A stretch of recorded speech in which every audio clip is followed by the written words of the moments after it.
সেই লাঠিচার্জের ছবিটাই দেখাচ্ছি যে পুলিশের তরফ থেকে কিন্তু বল প্রয়োগ করা হলো, দীর্ঘ সময় তারা কিন্তু পরিস্থিতি শান্ত করার চেষ্টা করলেন, তারপর লাঠিচার্জ করা হলো। দেখতে পাচ্ছ যে একদিকে পুলিশ যোগ্য শিক্ষক শিক্ষিকাদেরকে এইরকম ভাবে পেটাচ্ছে, আর অন্যদিকে মমতা ব্যানার্জি সে তার পার্টির গুণগান গাইতেই ব্যস্ত রয়েছে। আরে তৃণমূল কংগ্রেস থাকলে ফ্রিতে রেশন পাবেন, তৃণমূল কংগ্রেস থাকলে লক্ষ্মীর ভান্ডার পাবেন, তৃণমূল কংগ্রেস থাকলে কন্যাশ্রী পাবেন, তৃণমূল কংগ্রেস থাকলে স্বাস্থ্য সাথী পাবেন, তৃণমূল কংগ্রেস থাকলে কৃষক বন্ধু পাবেন, তৃণমূল কংগ্রেস থাকলে পেনশন পাবেন, ভাতা পাবেন, ভাতা পাবেন।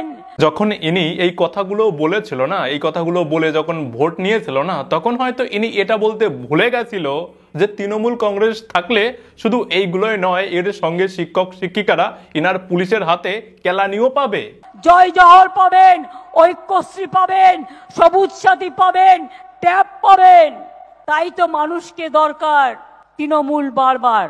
এইগুলোর সঙ্গে বাংলার শিক্ষক শিক্ষিকারা আর কি কি পাচ্ছে চলুন আজ আমি আপনাদেরকে খুব ডিটেলসে খুব ভালো করে দেখাই। তবে সবার আগে যারা প্রথমবার আমার চ্যানেলের ভিডিও দেখছেন তাদেরকে বলবো চ্যানেলটাকে সাবস্ক্রাইব করে রেখে দেবেন, এবং ফেসবুক পেজে দেখলেও পেজটাকে ফলো করে রেখে দেবেন, কারণ আমার এই পেজে এবং চ্যানেলে সবসময় এইরকম ভাবেই নলেজেবল ভিডিওই আপনারা পাবেন। তো চলুন একেবারে ডিটেলস আপনাদেরকে দেখাই।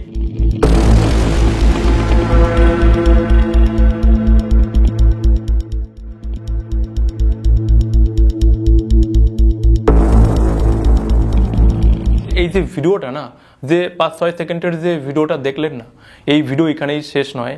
এই ভিডিওর আরও অনেক বড় অংশ যেটা আপনারা ক্লিয়ারভাবে বুঝতে পারেননি এবং মিডিয়াও সেটাকে ক্লিয়ারভাবে দেখায়নি। এই ভিডিওর না 2-3টে বিষয় একটুখানি ভালো করে খেয়াল করুন। প্রথমত সাদা পোশাকের পুলিশ, কলকাতা পুলিশ কি করছে, প্রথমত একজন ব্যক্তিকে লাথি মারছে, লাথি মারার পরেই যে একজন খয়েরি বা বেগুনি কালারের শার্ট গায়ে দেওয়া তাকে আবার গলা ধাক্কা মারছে, সঙ্গে সঙ্গে ধাক্কা খেয়ে দেখুন পিছনে চলে আসবে, পিছনে আসার পর অটোমেটিক তাকে একজন মারতে যাবে। এই যে একটুখানি ভালো করে দেখুন, একজন মারতে যাবে, এই দেখুন এই যে ঢেকে গেছে, এটা হচ্ছে ঢেকে গেছে, এখানে ক্লিয়ার বোঝা যাচ্ছে না যে ওনাকে কেউ মারতে গেছে। এটা যখন একটুখানি ব্যাকে গিয়ে ভালো করে দেখবেন তখন বুঝতে পারবেন যে এটা ওখানে কেউ রয়েছে আর কেউ মারতে যাচ্ছে।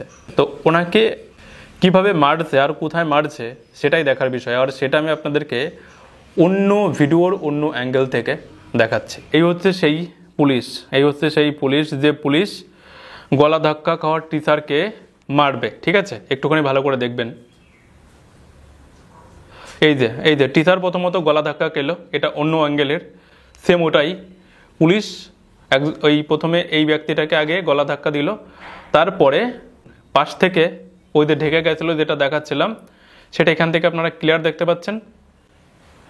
মারছে কোথায়, বাস প্রথমত গলা, একজন পুলিশ তো প্রথমত লাথি মারছে, ওকে গলা ধাক্কা দিচ্ছে, তারপরে সঙ্গে সঙ্গে তার পাশ থেকে আরেকজন পুলিশ কি করছে, গলা ধাক্কা খাওয়া ব্যক্তিটাকে দেখুন কিভাবে মারছে, দেখেছেন কিভাবে, জাস্ট আপনারা এটাকে দেখুন। এবার এখানে মেন ব্যাপারটা হচ্ছে মারার না অনেক জায়গা আছে, ঠিক আছে, মারার অনেক জায়গা আছে, কিন্তু মারছেটা কোথায় দেখুন।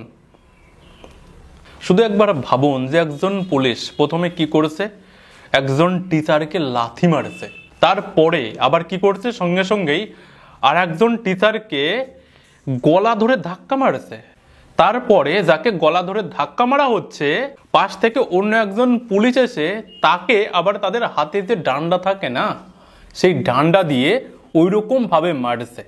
তো আবার কোথায় মারছে দেখেছেন? আর সামান্য যদি একটুখানি উপরে লাগতো তাহলে পরিণামটা তো অন্যরকম কিছু হতে পারতো।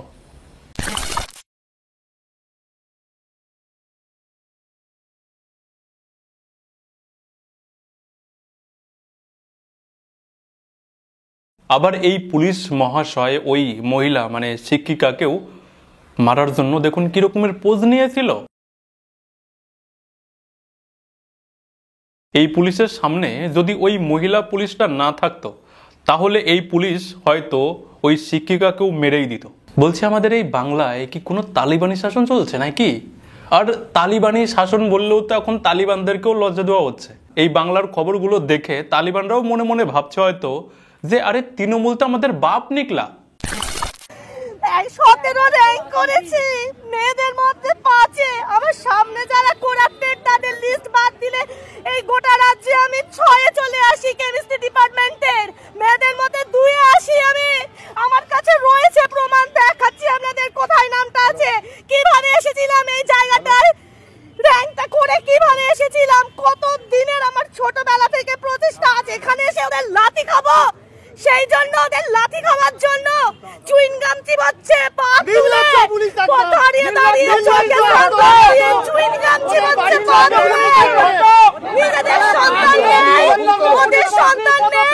আরে দিদি, আপনি কাদের সন্তানের কথা বলছেন? কাদের সন্তানের কথা বলছেন দিদি? আপনি কাদের সন্তানের কথা বলছেন? এই সমস্ত কথা বললেও এই সমস্ত পুলিশের গায়ের চামড়ার মধ্যে ওই কথাগুলো কোনো দিনই ঢুকবে না।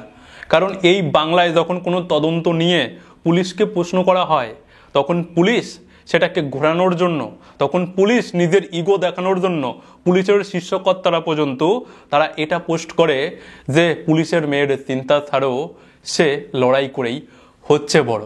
তো দিদি আপনি বলুন, এই সমস্ত লোকেরা, যে সমস্ত পুলিশরা এরকমের পোস্ট করে যে নিজেদের মেয়েরা লড়াই করে বড় হচ্ছে, তোমরা তোমাদের নিজেদের মেয়ের কথা ভাবো, আমাদের মেয়ের কথা ভাবতে হবে না?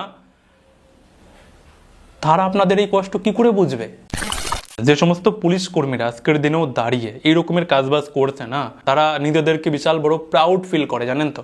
তারা এরকম ভাবে পিটিএ মমতা ব্যানার্জির অর্ডার মেনে তারা এই সমস্ত কাজবাজ করতে না, তারা ভীষণ ভালো প্রাউড ফিল করে এবং এটাও দেখানোর চেষ্টা করে যে মমতা ব্যানার্জি দেখুক যে আমরা মমতা ব্যানার্জির প্রতি কতটা, মানে একদম বুঝতে পারছেন তো।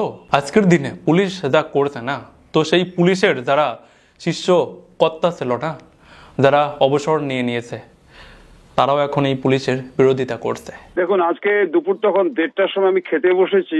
আপনাদের এই দৃশ্যগুলো দেখার পরে বিশ্বাস করুন ভাই, আমি না খেতে পারিনি। এইভাবে যেভাবে নাকি মারধর করছে, কন্টিনিউয়াসলি লাথি মারছে, এইটা কিন্তু আমি as a police officer, retired police officer, বহু আন্দোলন আমরা যুক্ত হয়েছি। সিঙ্গুরের আন্দোলনে আমি ছিলাম বেশ কিছুদিন, কিন্তু ভাই এই রকম পুলিশ কিন্তু আমি দেখিনি। দেখুন, আমার আজকে না এই মুহূর্তে আমার অন্য একটা ভিডিও আপলোড করার প্ল্যানিং ছিল, কিন্তু গতকালকে ওই সমস্ত ঘটনা দেখে না আজ আমি আর সেই ভিডিও, আমি যেটা প্ল্যানিং করেছিলাম সেই ভিডিও আপলোড করতে পারিনি। এবং গতকালকে ওই সমস্ত ঘটনা দেখার পর না, আমি কয়েকদিন আগে 2-3 দিন আগে একটা ভিডিও দেখেছিলাম, সেই ভিডিওটার কথা আমার গতকালকে মনে পড়ে গেল। আমি আপনাদেরকে দেখাচ্ছি, একবার দেখুন। যদি আমাদেরকে চাকরিতে সসম্মানে না ফেরত দিতে পারেন, মেদিনীপুরের মাটি থেকেই নতুন বিপ্লবে তৈরি হবে, যে বিপ্লব স্বাধীনতা সংগ্রামের থেকেও ভয়ঙ্কর হতে পারে। আমি ইউনিভার্সিটির ফার্স্ট যে মাথা নিয়ে আমি অঙ্ক করেছিলাম, সেই মাথা নিয়ে যদি আমি কোনো খারাপ কাজে যদি নিযুক্ত হই, আমাকে কিন্তু সামলাতে পারবে না কোনো সরকার। সত্যি কথা বলে দিচ্ছি, এটা আমি যেই হাতে আমি কাগজ পেনে আমি অঙ্ক করেছি, সেই হাতে আমি যদি বোম বানাতে পারি, পারবে তো রাজ্য আমাকে আটকাতে? আমার মতন এত ছোট ছোট স্টুডেন্টকে। আমি 2-3 দিন আগে এটা দেখেছিলাম, কিন্তু গতকালকের এই ঘটনাগুলো দেখার পরে আমার ইনার কথাগুলো মনে পড়ে গেল যে ইনি একটা কথা বলেছিল, এই কথায় অনেকটা শক্তি আছে, জানেন তো। অনেকটা, মানে পুরোটা আমি ভ্যালিডেশন করছি না, আমি টিকমার্ক লাগাচ্ছি না, কিন্তু হ্যাঁ এনার কথায় না অনেকটা। যেই হাতে আমি কাগজ পেনে আমি অঙ্ক করেছি, সেই হাতে আমি যদি বোম বানাতে পারি, পারবে তো রাজ্য আমাকে আটকাতে? আমার মতন এত ছোট ছোট স্টুডেন্টকে। বলছি দাদা, বোম বানানোর কোনো প্রয়োজন নেই, আর বোম বানানোর কথা মাথাতে আনারও কোনো প্রয়োজন নেই। আজকে আপনাদের যাদের জন্য এই পরিণতি না, শুধু একটা কাজ করলে না আপনারা তাদেরকেই আপনাদের এই আঙুলে নাচাতে পারবেন। সেটা কিভাবে জানেন? পলিটিক্সে আসুন, পলিটিক্সে এসে না একটা ভালো জায়গা অর্জন করুন এবং পাওয়ারে আসুন। তারপরে যাদের জন্য আপনাদের এই পরিণতি না, আপনারা তাদেরকে না এর থেকে বেশি ভয়ানক পরিণতি করে ছাড়তে পারবেন। একমাত্র পলিটিক্স এমন একটা জিনিস যেখানে গিয়ে আপনারা সঠিকভাবে যে সমস্ত লোকেরা আপনাদেরকে এই পরিণতি করে ছেড়েছে না, তাদেরকে একদম গোড়া পর্যন্ত ছেটে দিতে পারবেন। আর আমার কোনো কিছু বলার নেই, বাকি আপনারা দেখুন, আপনারা পরিস্থিতি বুঝুন, আপনাদের সঠিক সিদ্ধান্ত আপনারা নিন। আর যারা আমার গত ভিডিওটা যারা গতকালকে দেখেননি, দেখতে পারেন, পাশে দিলাম। তো সবাই ভালো থাকবেন।